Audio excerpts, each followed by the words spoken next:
Hello నమస్తే, నేను Ashok. Jubilee hills ఉప ఎన్నిక పైన ఇప్పుడు రెండు తెలుగు రాష్ట్రాల్లో పెద్ద ఎత్తున ఫోకస్ పెడుతూ ఉన్నాయి. రెండు తెలుగు రాష్ట్ర రాజకీయాలన్నీ కూడా ఈ ఎన్నికల్లో ఏం జరగబోతుంది, ఏ పార్టీ విజయం సాధించబోతుందంటూ కూడా ఆసక్తికరంగా ఎదురు చూస్తున్నాయి. జూబ్లీ హిల్స్ ఉప ఎన్నిక మాగంటి గోపీనాథ్ మరణం తర్వాత జరుగుతున్నటువంటి ఎన్నిక. ఈ ఎన్నికకు సంబంధించి ఎలాగైనా సిట్టింగ్ స్థానాన్ని కైవసం చేసుకోవాలని చెప్పేసి బీఆర్ఎస్ పార్టీ విశ్వ ప్రయత్నాలు చేస్తుంటే, ఇక్కడ అధికారంలో ఉన్నటువంటి కాంగ్రెస్ పార్టీ ఎలాగైనా గ్రేటర్ హైదరాబాద్లో ఒక్క స్థానంలో అయినా గెలిచి విజయం సాధించాలని చెప్పేసి కూడా ఉర్రు తొలగుతుంది. ఇక మరో పక్క బీజేపీ తన ప్రస్థానాన్ని, తన ఉనికిని చాటుకోవాలని చెప్పేసి వాళ్ళు కూడా ప్రయత్నాలు చేస్తున్నారు. సో ఇలా మూడు పార్టీలు కూడా జూబ్లీ హిల్స్ ఉప ఎన్నిక పైన ఫోకస్ పెడుతూ ఉన్నాయి. తెలంగాణ రాజకీయాలు, తెలంగాణ రాజకీయ నాయకులందరూ, ఇటు ప్రతిపక్ష పార్టీ అయినా, బీజేపీ అయినా, కాంగ్రెస్ అయినా, అందరూ రాజకీయ నాయకులందరినీ కూడా తీసుకొచ్చి గంపగుత్తుగా జూబ్లీ హిల్స్లో ప్రచారం చేపిస్తున్నటువంటి పరిస్థితిని కూడా మనం చూస్తూ ఉన్నాం. సో ఒక పక్క జూబ్లీ హిల్స్ ఉప ఎన్నికకు సంబంధించి ఎవరు గెలుస్తారు ఏంటి అనేటువంటి ఉత్కంఠ తెలంగాణ రాజకీయాల్లో, తెలంగాణ రాజకీయ పార్టీల్లో కనిపిస్తుంటే మాత్రము ఇతర రాజకీయ పార్టీలు, ఇతర రాష్ట్రాలకు చెందినటువంటి వ్యక్తులందరూ కూడా జూబ్లీ హిల్స్ ఎన్నికలో ఎవరు విజయం సాధిస్తారు, ఈ విజయానికి సంబంధించి ఏ పార్టీకి ఎంత మెజార్టీ వస్తుంది, కాంగ్రెస్ పార్టీ అభ్యర్థి గెలుస్తాడా, ఒకవేళ గెలిస్తే ఎంత మెజార్టీ వస్తుంది, లేదా సిట్టింగ్ ఎమ్మెల్యేగా ఉన్నటువంటి బీఆర్ఎస్ పార్టీ విజయం సాధిస్తుంది అనేటువంటి అంశం మీద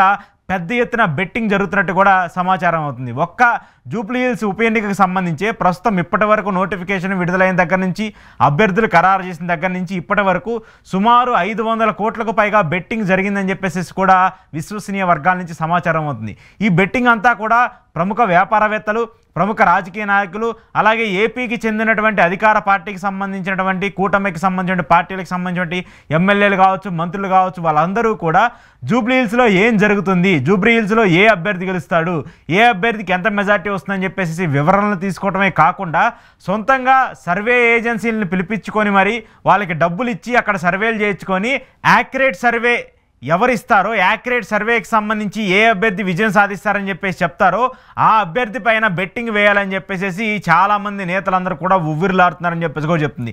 ఇప్పటికే ఈ ఎన్నికకి సంబంధించి రేపు 11వ తారీఖు ఎన్నిక జరగబోతోంది జూబ్లీ హిల్స్కి సంబంధించి. ఈ ఎన్నికకు సంబంధించి ఇప్పటికే అందరూ కూడా ఎవరైతే ఆసక్తి చూపుతున్నటువంటి వ్యక్తులందరూ ఉన్నారో వాళ్ళందరూ కూడా దాదాపు 500 కోట్లకు పైగా బెట్టింగ్ జరిగిపోయింది. రేపు ఎన్నికల నాటికి ఇది సుమారు 1200 కోట్ల వరకు కూడా వెళ్ళే అవకాశం ఉంటుందంటూ కూడా సమాచారం అవుతుంది. సో ఈ పరిణామాలన్నీ చూసుకుంటూ ఉన్నప్పుడు ఒక జూబ్లీ హిల్స్ ఉప ఎన్నికకు సంబంధించి ఈ మేర బెట్టింగ్ జరగటం ఏంటి అంటూ కూడా ఇప్పుడు రాజకీయ వర్గాల్లో పెద్ద ఎత్తున చర్చ జరుగుతుంది. ఎందుకంటే సహజంగానే ఎన్నికలు అనగానే బెట్టింగ్లు సహజంగానే జరుగుతూ ఉంటాయి.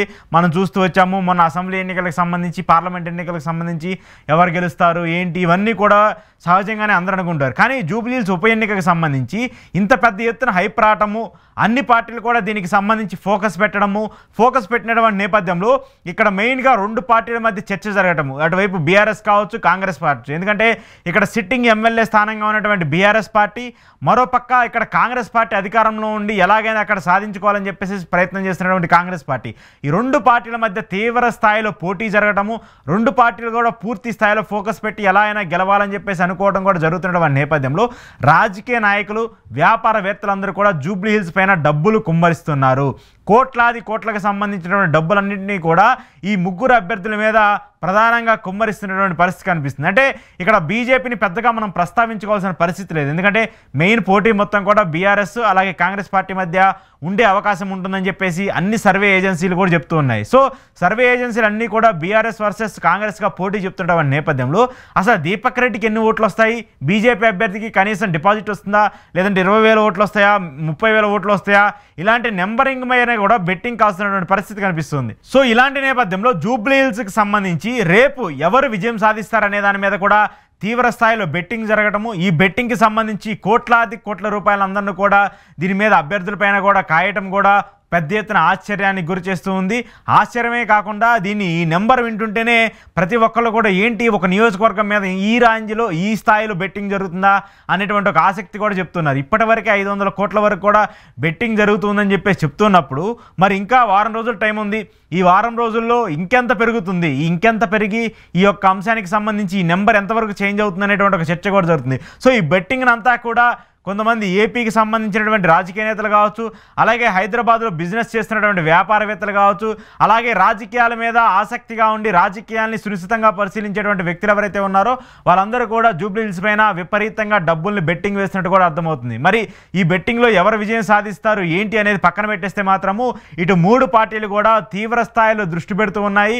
కాంగ్రెస్, బీఆర్ఎస్ వర్సెస్ బీజేపీ విధంగా జూబ్లీ హిల్స్ని ఎలాగైనా కైవసం చేసుకోవాలని చెప్పేసి కూడా అందరూ ప్రయత్నిస్తున్నారు. మూడు పార్టీలు ఇక్కడ రాజకీయంగా తమ అదృష్టాన్ని పరీక్షిస్తుంటూ ఉంటే ఇక్కడ ఎవరు గెలుస్తారు, ఎవరు ఓడతారని చెప్పేసేటువంటి ఒక జూదమాడి తమ డబ్బుని పోగొట్టుకోవాలా లేదంటే మళ్ళీ తిరిగి సంపాదించుకోవాలనే విధంగా కూడా బెట్టింగ్ రాయలు అందరూ కూడా జూబ్లీ హిల్స్ మీద తీవ్ర స్థాయిలో బెట్టింగ్ కాస్తూ ఉన్నారు. వేల కోట్లు, వందల కోట్లు కూడా బెట్టింగ్ కాస్తున్నటువంటి పరిస్థితి కూడా కనిపిస్తుంది. మరి ఈ నెంబర్ కాస్త భారీగా పెరిగే అవకాశం ఉందని కూడా చెప్తూ ఉన్నారు. ఇప్పుడు 500 ఉన్న నెంబర్ కాస్త సుమారు 1200 నుంచి 1500 కోట్ల వరకు కూడా వెళ్ళే అవకాశం ఉందని చెప్పేసి కూడా రాజకీయ విశ్లేషకులు కూడా చెప్తూ ఉన్నారు.